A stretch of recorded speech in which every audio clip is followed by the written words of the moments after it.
My husband was sinking into a depression, tearing our family apart with his refusal to seek help, until I discovered the real problem wasn't the illness, but a dark secret he had been hiding from me for years. And when I finally confronted the truth, everything changed in a way I never could have imagined.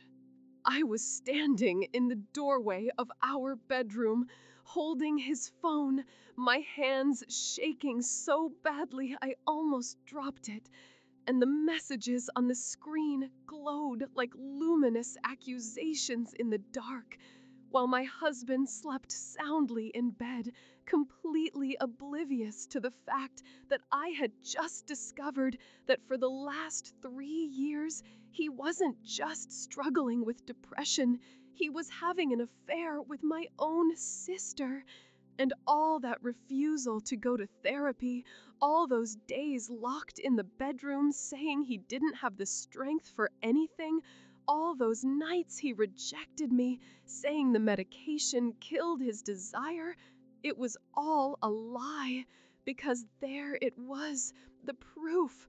Hundreds of passionate messages, intimate photos, plans for meetups that happened while I was working double time to support the house on my own, while I was begging him to get help, while I was blaming myself for not being enough, for not understanding his pain.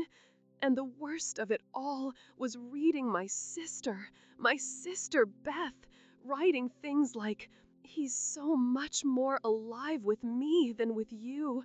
He says you suffocate him with your concern, that you treat him like an invalid."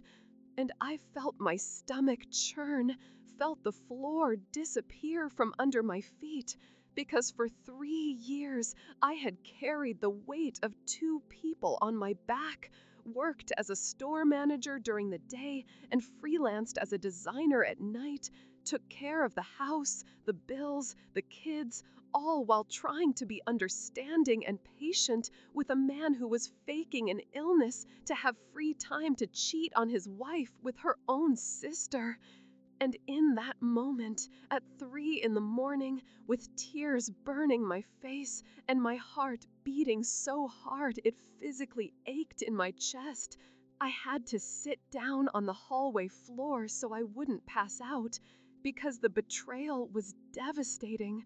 But what was truly destroying me was the realization that I had sacrificed my mental health, my self-esteem, my dreams, everything, for a lie built by the two people I loved more than myself. Before we go on, I want to take a moment to thank every one of you watching, because sharing this story isn't easy for me, but I know so many people are going through similar situations, feeling like they are the problem, carrying the guilt of not being able to help someone they love. If that describes your reality, I want you to know that you are not alone, that your pain is valid, and that you deserve to be heard. If this story is resonating with you in any way, please subscribe to the channel, turn on notifications, and give this video a like, because it helps me reach more people who need to hear that there is light at the end of the tunnel, that it's possible to rebuild your life even after the ultimate betrayal. Every subscription, every comment, and every share makes all the difference in helping this channel continue to be a place of support and hope for those who are struggling in silence. Now, let me take you back to that terrible early morning and tell you how it all started. Because to understand how I reached that point of despair in the hallway, you need to know our story from the very beginning. I met Richard 8 years ago at a corporate event. He was a civil engineer for a major construction company, and I was just starting my career as a graphic designer. And when our eyes met for the first time, I felt that connection everyone talks about, but few ever truly experience. He was funny, smart, thoughtful, the kind of man who opened doors, who called just to see how my day had gone, who planned romantic weekend surprises. And for the first 6 months of our relationship, I felt like the luckiest woman in the world. We married 2 years later in a beautiful ceremony, me in a white dress walking toward the man I swore to love in sickness and in health. And in that moment, I truly believed our story would be different, that we would be that old couple holding hands that everyone envies. But life had other plans for us. The first 3 years were wonderful. We had two beautiful daughters, Clara and Sophia. We bought our first house with a lot of hard work and sacrifice. And despite the exhaustion of working and caring for small babies, I was genuinely happy. I saw my husband as my best friend, my partner in everything, until the fourth year of our marriage, when things began to change so gradually that at first I didn't even notice. Richard started getting quieter, more distant, complaining of excessive fatigue all the time. He stopped making plans for the future, and when I asked what was happening, he always said it was just stress from work, that it would pass. And I believed him because I wanted to believe him, because it was easier to accept that explanation than to face that something was deeply wrong. Over time, the symptoms got worse. He started missing work frequently, would stay in bed for entire days, saying he had no energy for anything. He stopped playing with the girls, stopped touching me, and our sex life simply vanished. Every time I tried to talk about seeking professional help, he would explode with anger, saying I didn't understand anything, that depression wasn't just in his head, but also didn't need medicine, that psychologists were charlatans who just wanted to take your money. And I felt completely powerless watching the man I loved sink deeper and deeper. My sister Beth, who had always been my confidant, my best friend since childhood, started coming over more to help me with the girls. She would watch them while I worked, cook dinners, and I was so grateful for her support because I was at my limit, doing everything alone while Richard isolated himself in the bedroom. Several times, Beth told me to be patient, that he needed time, that men dealt with emotional problems differently. And I clung to those words like a life raft because I needed to believe he would get better.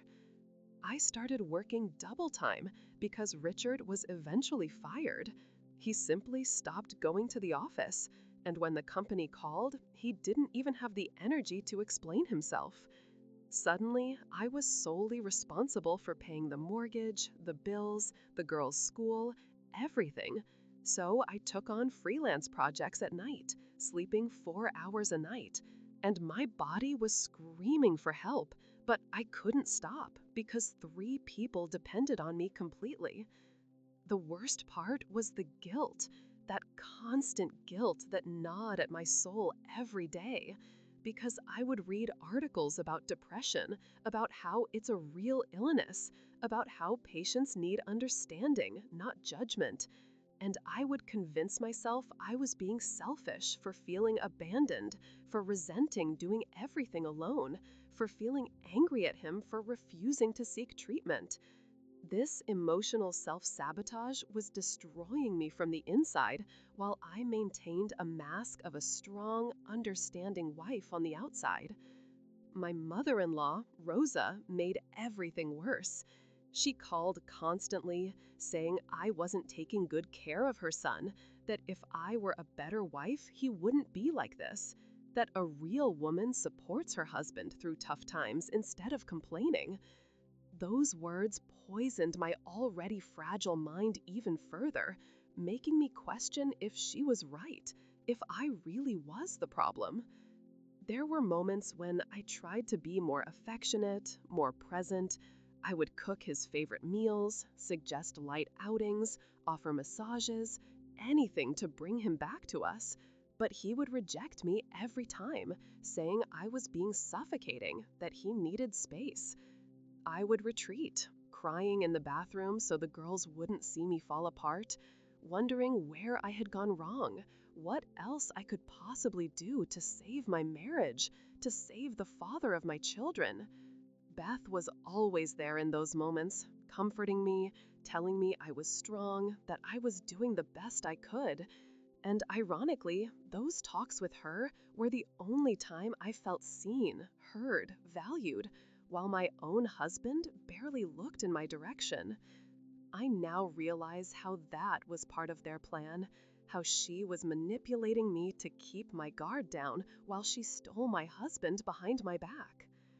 For 3 years, I lived in this exhausting and painful routine, waking up at 5 in the morning, getting the girls ready for school, working all day, picking up the kids, making dinners that Richard rarely ate with me, putting the girls to bed, working on freelance projects until midnight, sleeping a few hours, and starting all over again, while my husband spent his days in the bedroom, supposedly in a deep depression, but in reality, he was full of energy to meet my sister, to plan secret dates, to live a parallel life I never even imagined existed.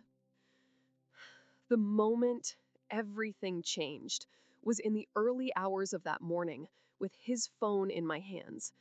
But to be completely honest, the real turning point had begun 3 days earlier, when something inside me finally broke in an irreversible way. I was at the grocery store, buying food for the week, pushing the cart on autopilot like a zombie, mentally calculating every penny, because money was tight, as always, when I saw Richard and Beth together in the parking lot. He was laughing, truly laughing, in that way I hadn't seen in years, holding bags from an expensive wine shop, and Beth was touching his arm in a way that wasn't sisterly, that wasn't innocent. They got into her car and drove away without seeing me. And in that moment, something cold and sharp pierced my chest, a voice in my head whispering that I knew exactly what was happening, but was too afraid to admit it. I went home that day, and for the first time in 3 years, I felt no guilt, no pity. I felt anger, a cold, calculating anger that scared me with its intensity, because I realized I had been played for a fool, that I had sacrificed my health, my career, my dignity for someone who was using depression as an excuse to live a double life. And this awareness liberated me in a strange and powerful way. I started observing everything with new eyes. The times he said he was too tired to go out with me, but I later found out he had gone to the mall. The calls he took in the bathroom, claiming it was spam. The days Beth said she couldn't help me with the girls, and coincidentally, Richard would leave the house saying he was going for a walk to clear his head. All the puzzle pieces I had ignored because I blindly trusted them both began to click into place, forming a disgusting picture. I waited until he was sound asleep. He always took a muscle relaxer at night that knocked him out cold. I took his phone and found that the passcode was Beth's birthday. Not our daughter's, not our wedding anniversary, but my sister's. And that felt like a punch to the gut. But I continued. I opened WhatsApp, and there it was. Years of betrayal, documented in messages that made me feel physically sick. Photos of them together in cheap motels, conversations about how annoying and controlling I was, plans to maybe get together officially when the girls were a little older, as if I were just a temporary obstacle in their lives, as if my feelings meant absolutely nothing. I sat on the floor of that dark hallway, the phone illuminating my tear-streaked face, and for the first time in years, I allowed myself to feel everything. The pain, the rage, the humiliation, but also something new, something that grew deep in my chest like a small but determined flame. It was power. It was clarity. It was the absolute certainty that I would no longer be a victim in this story, that I was going to take back control of my life in a way they would never expect. I took pictures of all the compromising conversations, saved everything in 3 different places, including an email I created specifically for this, put the phone back exactly where it was, went back to the guest room where I'd been sleeping for months, and I started to plan. Because I realized it wasn't enough to just expose the affair. I needed to ensure my daughters and I were financially and emotionally protected, that I would emerge from this not as the pathetic wife who was cheated on, but as the strong woman who picked herself up and built a better life. For the next few days, I acted as if nothing had happened. I continued my routine, I was kind to Richard, I thanked Beth when she came over for dinner bringing dessert. And inside, every interaction was like swallowing glass. But I needed time to organize everything perfectly. So I smiled, I nodded, I pretended I was still the foolish, trusting wife they thought I was.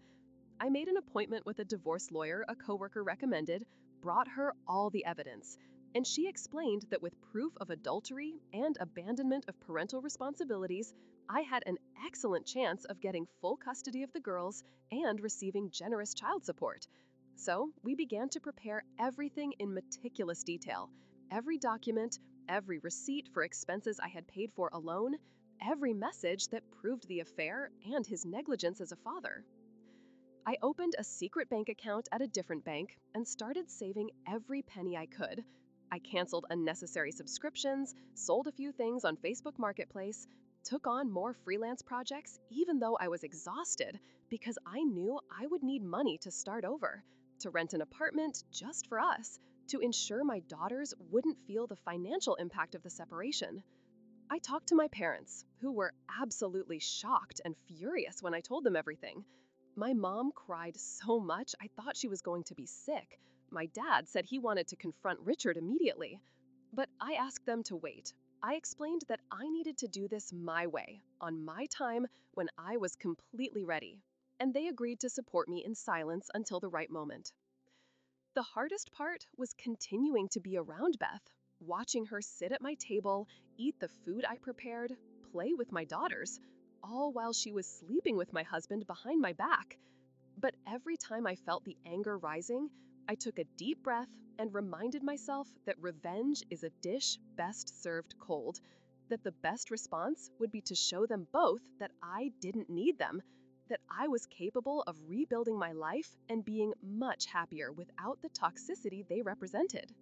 The execution of my plan began silently and methodically, like a chess player strategically moving pieces while their opponent doesn't even realize the game has begun. The first thing I did was secure my professional stability because I knew I'd need a solid income to support the girls on my own. I went to my boss and explained that I was going through serious personal issues and needed more responsibility at work, not less, because I needed to focus on something productive. To my surprise, she not only understood, but also offered me an open promotion, regional manager with a 40% higher salary. I accepted immediately, and I began to work with an energy I hadn't had in years because I was finally building something for myself, not carrying the weight of someone faking an illness. In parallel, I documented absolutely everything. Every time Richard said he was too tired to pick up the girls from school, but I later discovered on social media that he'd gone to the movies, every time he asked to borrow money saying it was for a doctor's appointment, but spent it on expensive gifts that later appeared in Beth's photos, every lie was cataloged, dated, and proven with screenshots and bank statements, all neatly organized in digital folders that my lawyer called a dream case because she rarely saw someone so prepared and determined. I started rebuilding the support network I had neglected during years of a troubled marriage. I reconnected with old friends, vaguely explained I was facing difficulties and needed emotional support, and these incredible women welcomed me without judgment. They organized a rotation to help me with the girls and reminded me of who I was before I got lost trying to save a marriage that had been dead for a long time. One of these friends, Maya, was a professional photographer and suggested something brilliant. She said we should do a photo shoot with me and the girls, like those beautiful family pictures you see in living rooms. I understood what she was doing. She was helping me create visual memories of strength and new beginnings, images that in the future would remind me that I survived and thrived. So, we did the shoot in a beautiful park, me and Clara and Sophia laughing genuinely for the first time in months. When I saw the photos, I cried because I realized I could be happy without Richard, that my daughters didn't need an absent, lying father to have a happy childhood. They needed a present and truthful mother. 3 weeks after discovering the affair, when I had saved enough money and organized all the legal documents, I took the next step of the plan. I secretly rented a beautiful 3-bedroom apartment in a safe neighborhood near the girls' school. I spent my savings on basic but cozy furniture, preparing everything so that when the right moment came, we could leave the house and start our new life immediately, without drama, without having to stay at my parents' house, with our own independence secured. I scheduled a meeting with the HR department of Richard's former company and discovered he was entitled to severance pay that he had never collected. He simply abandoned the money there because he was too busy living out a forbidden romance. With my lawyer's authorization, who used the fact that I was his wife and we were married under community property laws, I managed to access those funds, which were legally mine as well. I transferred half into a savings account in the girls' names, securing their education regardless of what happened. The most delicate part of the plan was dealing with Beth in a way that she wouldn't suspect anything until the final confrontation. So, I continued to treat her like a dear sister, even intensifying our contact. I would invite her for lunch, ask for advice about the girls, all while recording some of these conversations where she spoke ill of Richard, saying things like, "He's complicated, isn't he?" "You have the patience of a saint. I couldn't put up with it." These recordings would be useful later to show the entire family her level of deceit and manipulation. I also found a therapist for myself, not just to process all the pain and betrayal, but because I needed to be mentally healthy for what was to come. I needed to ensure my decisions were based on clarity and self-care, not on destructive anger. The sessions helped me immensely to separate what was about them from what was about me, to understand that their betrayal did not define my worth, that I deserved true love and a real partnership. A month after the discovery, when everything was perfectly aligned, lawyer prepared, apartment ready, finances organized, support network structured, mental health stabilized, I decided it was time to confront Richard first, before blowing everything up publicly. I wanted to give him one last chance to have a shred of decency and take responsibility. So, one night, when the girls were sleeping over at my parents' house, I sat down with him in the living room, discreetly placed my phone to record in my pocket, and said in a calm, firm voice that we needed to talk about his relationship with my sister. The look of absolute shock on his face would have been comical if it weren't so tragic. He tried to deny it, stammered out lame excuses, said I was crazy and paranoid. But when I started reciting exact lines from his messages with Beth, when I mentioned specific dates and places of their meetings, he completely fell apart. He started crying, saying he didn't know how it had happened, that his depression had made him vulnerable and Beth was just there, that he loved me but was confused, every pathetic justification unfaithful men use when they get caught. I responded with a calmness that surprised even myself.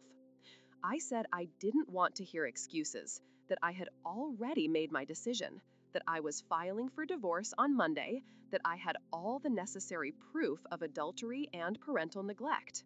He could choose to cooperate civilly or face a legal battle that he would lose anyway. I saw in his eyes the exact moment he realized that the submissive, understanding wife was dead, and in her place was a woman who had nothing left to lose and everything to gain. He begged, he promised to end it with Beth immediately, to go to therapy, to be a present father. Everything I had asked for years, he offered in 5 minutes of desperation. But it was too late. The trust had been irreparably destroyed, and I explained this with clear, definitive words. I told him he would have supervised visits with the girls until he could prove he was responsible father, that he would pay child support based on the salary he had when he was fired for his own negligence, and that if he or Beth tried to defame me or manipulate the situation, I would make all the evidence public to the entire family, friends, social media, everything. 2 days later, with the divorce papers already filed, it was time to confront Beth. This time, I decided to do it differently. I invited her to dinner at a fancy restaurant, saying I wanted to thank her for all the support she had given me during these difficult years. She came, all smiles and falsehood, thinking she had managed to fool her idiot sister one more time. When we were seated, after we had ordered our food, I placed a thick envelope on the table. "Open it," I said, and watched the color drain from her face as she saw they were printed copies of her conversations with Richard, hundreds of pages of documented betrayal. She tried to speak, but I held up my hand and said it was my turn to talk, that she had exactly 2 minutes to listen to me before I stood up and never spoke another word to her for the rest of my life. Beth sat there in that elegant restaurant, her hands trembling as she held the printed pages of her own betrayal. And I watched every stage of shock play across her face. First, denial in her wide eyes, then the attempt to find an excuse as she opened her mouth to speak. But I cut her off immediately, telling her I didn't want to hear a single word until I was done. I began to speak with a coldness I didn't know I possessed, telling her that for 3 years I had worked myself to exhaustion, believing I was supporting my family while my husband fought depression, that I had spent sleepless nights blaming myself for not being a good enough wife, for not understanding his pain, when in reality, the two of them were laughing at me, using my house, my food, my trust to carry on a sordid affair that completely destroyed the person I was. I explained in detail how I had documented everything, how I had an excellent lawyer, how the divorce was already filed with all the proof of adultery attached, how Richard had agreed to the terms because he knew he would lose any legal battle. And then I looked into her eyes, the same eyes as mine, because we were sisters by blood, and said the part that truly mattered, that she hadn't just betrayed a sister, she had betrayed a best friend, a confidant, the person who would have given her life for her without hesitation, and that this kind of betrayal was unforgivable, that I would rather have no sister at all than have a sister like her. Beth finally managed to speak, and what came out of her mouth was even more revolting than I expected. She started by saying I didn't understand, that she and Richard had a real connection, that he had been unhappy with me for years, that she had done me a favor by showing me my marriage was a lie. I felt such an intense rage rise in my throat that I had to take 3 deep breaths before I could respond, because part of me wanted to throw my glass of wine in her face, to scream, to make a scene.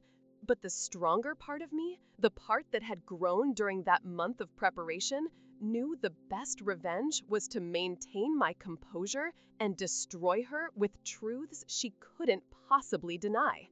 I told her that a real connection isn't built on lies and betrayal, that if Richard was so unhappy with me, he should have had the courage to end things before starting another relationship, that decent people don't do what the two of them did, And now she could have him if she wanted, because I was absolutely certain that a relationship built on deceit would never last, that eventually he would do to her what he did to me, because a man who cheats with you will one day cheat on you.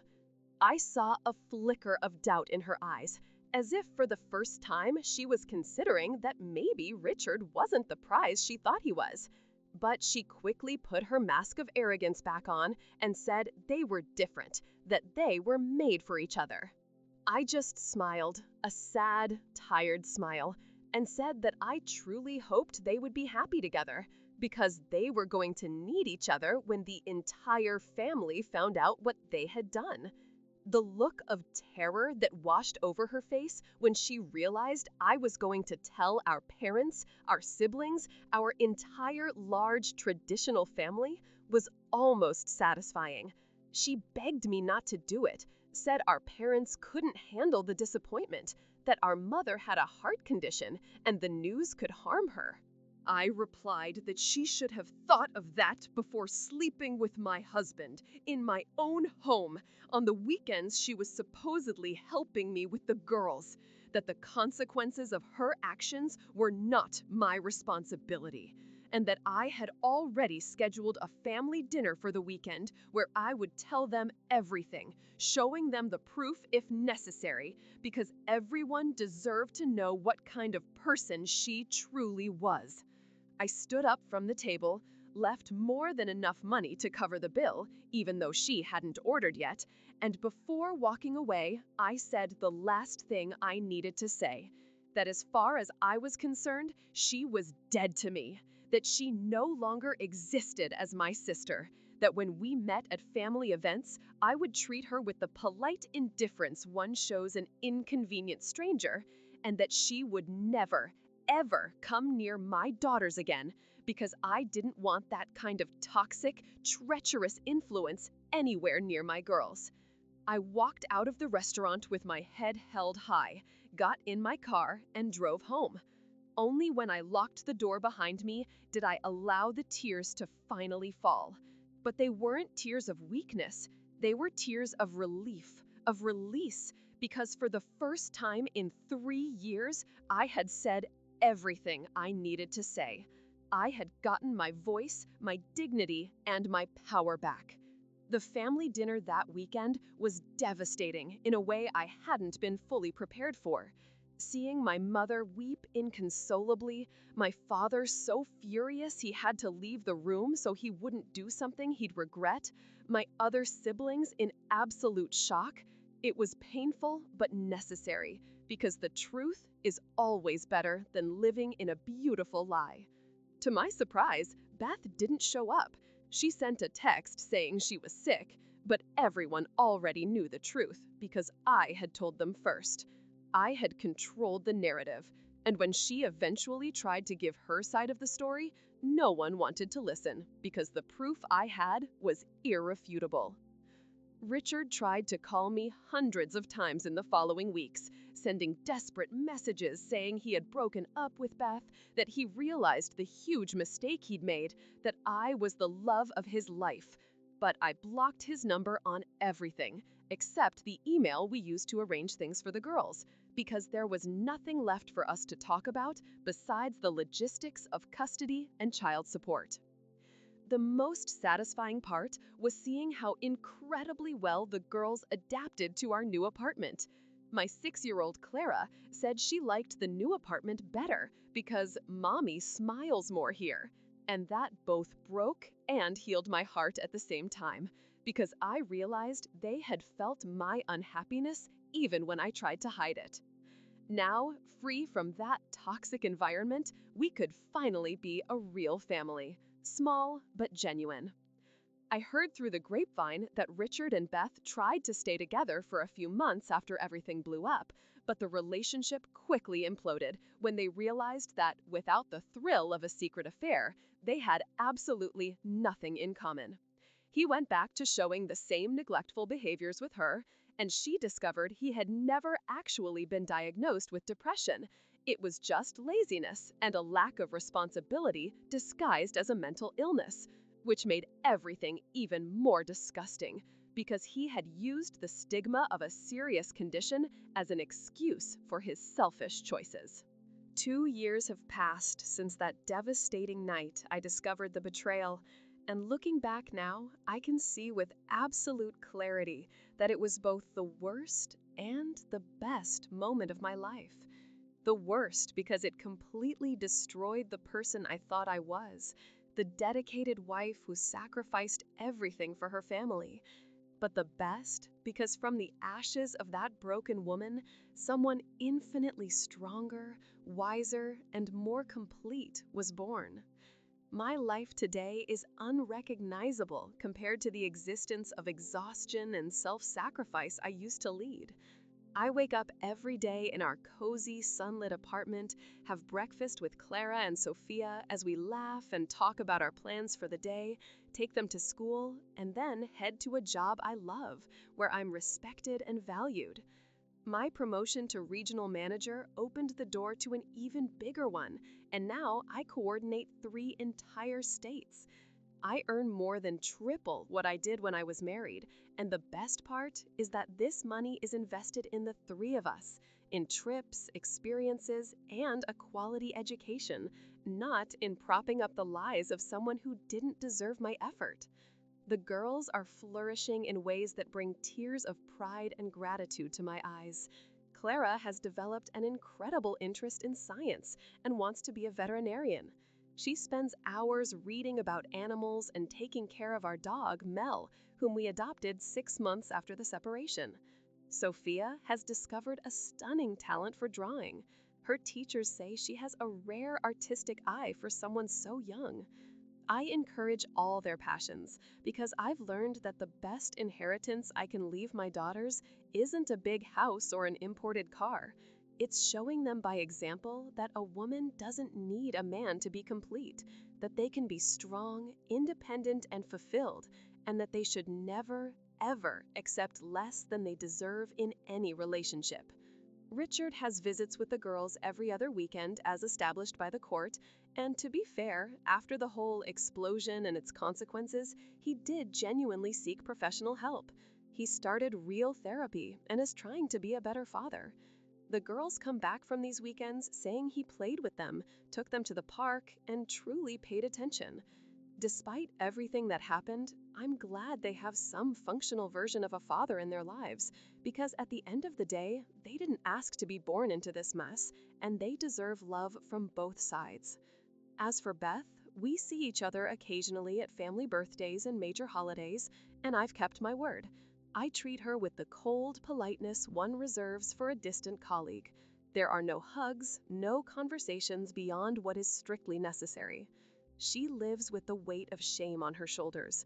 Everyone in the family knows what she did, and although they haven't cut her off completely as I have, the relationships have never been the same. She lost the trust, the respect, the closeness she had with everyone, and she carries that mark wherever she goes. I, on the other hand, have become a sort of role model in the family. Younger cousins seek me out for advice on relationships, careers, on how to balance motherhood and professional ambition. I share my story without shame. I don't hide the ugly parts, the nights I cried myself to sleep, the moments of doubt when I almost gave up, because it's important for them to know that true strength isn't never falling. It's getting back up every time you do. It's choosing to move forward, even when it seems impossible. My love life re-emerged in an unexpected and beautiful way 6 months ago. I met Daniel at a work networking event. He's an architect, also divorced, and the father of an 8-year-old boy. From our very first date, there was a genuine connection based on mutual respect, honest communication, and a true partnership. All the things my marriage to Richard never really had. Daniel met the girls after we had been dating for 3 months. He respected my pace and understood that they were my priority. The first time I saw them laughing with him as they played video games on the living room couch, I felt that pang in my chest that is pure gratitude because I realized I was allowing healthy love into my life. that I had healed enough to trust again, and that was an immense victory. We're in no rush to get married or move in together. We both value our hard-won independence. But we have plans for a future together, trips, projects, shared dreams. And for the first time, I understand what a mature adult relationship is. It's not about one person completing another because we are already whole on our own.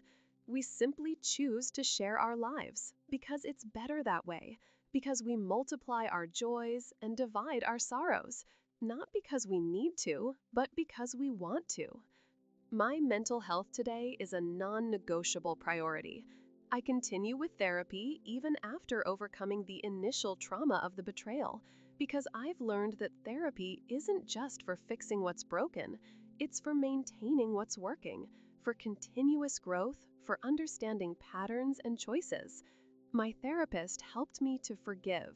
Not Richard or Beth for the betrayal, that's still a work in progress that may never be fully complete. But she helped me forgive myself for staying so long in a situation that diminished me, for not seeing the signs, for sacrificing my essence trying to save someone who didn't want to be saved. Financially, I'm more stable than ever.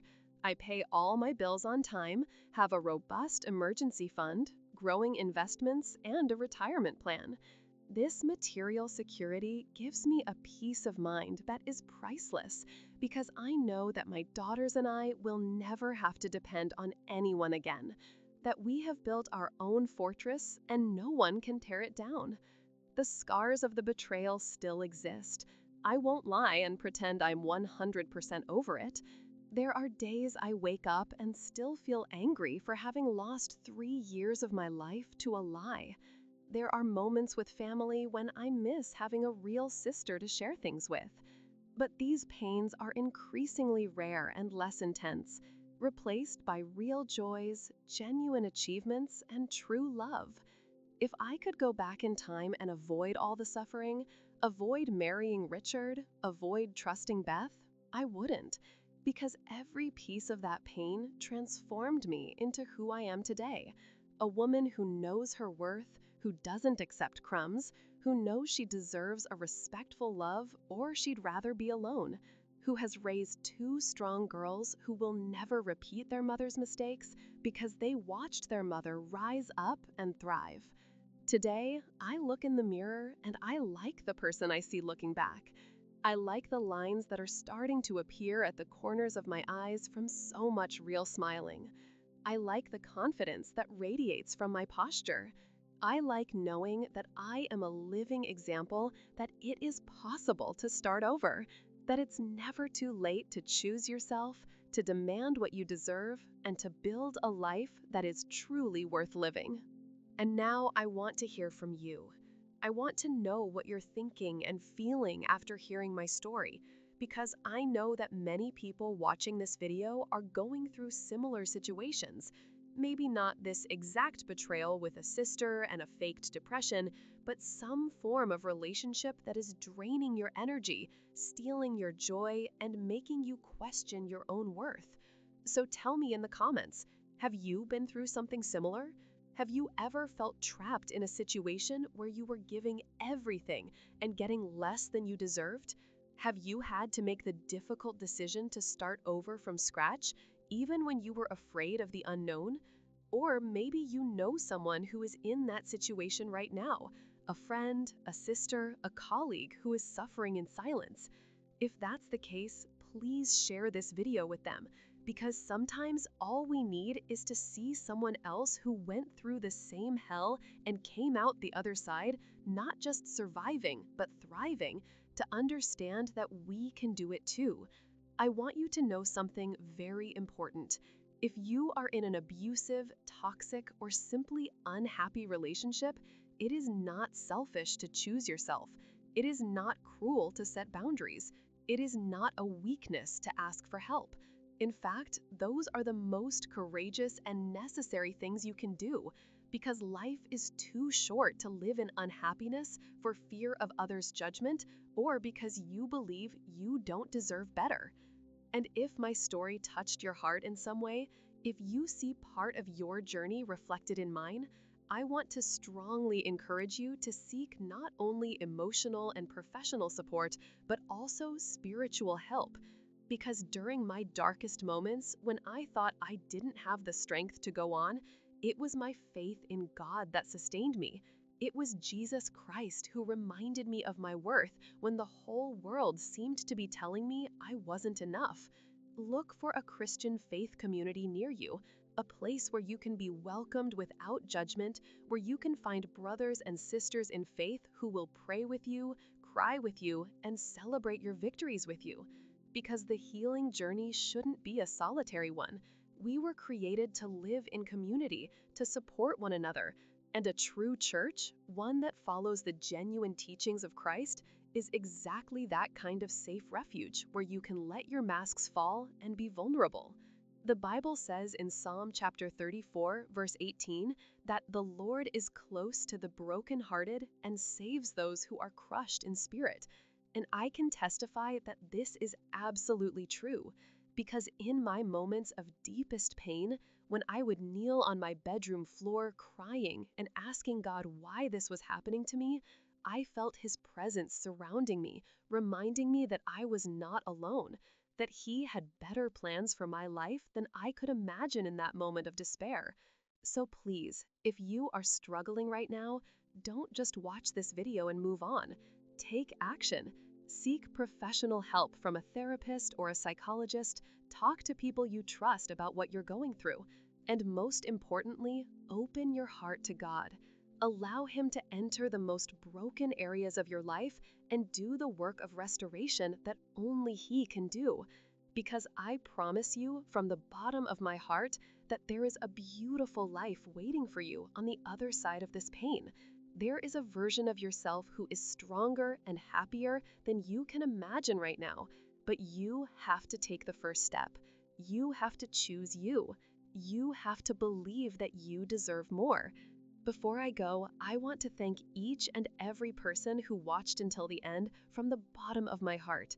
I know it wasn't easy to listen to such a heavy and emotional story, but the fact that you stayed until the end means that something in this narrative resonated with you, and that fills me with gratitude. Because sharing my vulnerability isn't easy, but if it can help even just one person find the courage to change their situation, then all the discomfort of exposing my life is absolutely worth it. If you haven't subscribed to the channel yet, please do it now, because every week I share real stories of overcoming adversity, of women who faced their fears and rebuilt their lives, and I want you to be part of this incredible community we're building here, a community of mutual support, encouragement, faith, and hope. Turn on the notification bell so you don't miss any new videos. Leave a like if this story touched you in some way, and most importantly, share it on your stories, on WhatsApp, with that friend you know needs to hear this. Because together, we are stronger. Together, we can turn pain into purpose, tears into wisdom, and endings into new beginnings. A huge hug from someone who understands your struggle, who believes in your potential, who is rooting for your victory, and who wants to see you shine with all the intensity that has always been inside of you, just waiting to be released. Until the next video, God bless, trust the process, and always remember, you are stronger than you think, and you deserve all the love and happiness the world has to offer.